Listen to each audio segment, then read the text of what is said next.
January the 14th. A relative quickie today because between regular season hockey and post-season football, my evening is completely booked. But no fear, I will leave you with plenty of food for thought and reason to engage in today's prompt.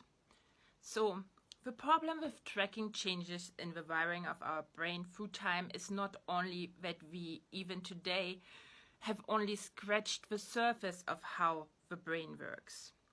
We think we know how the brain works, and when we stumble up in a case like the case of a man, I think from France, who had shunts implanted into his skull as a child because of an abnormal buildup of cerebrospinal fluid in his ventricles, natural caves in the brain. As a young adult, they were then removed because it was believed that he had grown out of a problem.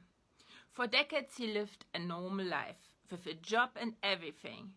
And then it was discovered that the problem had persisted and the excessive fluid had widened the caves to several times their size.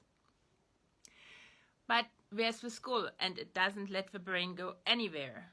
So when the pressure increased, the brain got thinner and thinner until it was but a crust on the inside of the skull, several millimeters if at most. And yet, it functioned. It and the man functioned in a way everyone in his surroundings described as average. Average intelligence, average skill level, average temper. So yes, there's a lot we don't know yet about how the brain works, but the real problem with tracking the changes over time is that we lack references. Once we die, the brain shuts down, and then it is gone. We have to consider what in court we would call circumstantial evidence. Things like the fact that the first humans set foot on Australia about 48 to 50,000 years ago. Humans that had originated in Africa. One look at the map tells us that even if they had progressed to the farthest corner of Asia, they had to use ships to get to Australia. How did they navigate with ships? Or a better question even is, how did they know there was something to navigate to? When we extrapolate from what we know about how ancient people navigated the Polynesian islands and ended up all the way over in Hawaii, good decision, right? Our ancestors had the skill to read the waves the way we have the skill to read letters in a book.